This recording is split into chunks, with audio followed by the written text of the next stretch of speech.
I think the biggest lie we've been sold as creatives is that productivity is going to look the same for all of us. And I think the lie is even more insidious if you are on the spectrum in any way. If you're ADHD, autistic in any way, which I think a lot of creatives are undiagnosed ADHD, autistic on the spectrum somewhere.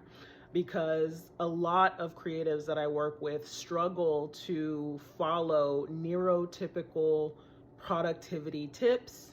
They struggle to be productive in the same way as neurotypicals, and they tend to internalize that struggle. They make it about them and a personal failure instead of seeing it as something that just isn't working for them, that just doesn't work for them. So if you're a creative who's struggling with productivity, one of the best tips that I can give to you is to stop trying to fit into a neurotypical box of productivity and to start getting really reflective of how you work best.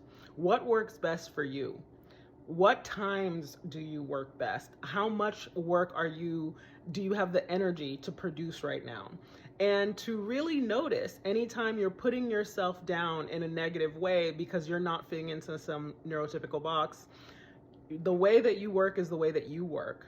And the more that you get to know yourself, the more that you start to understand how to energize yourself, how to nourish yourself, how to take strategic breaks, structured breaks where you're not thinking about work at all, so that you can fill up your cup and get ready and be energized enough to do your work.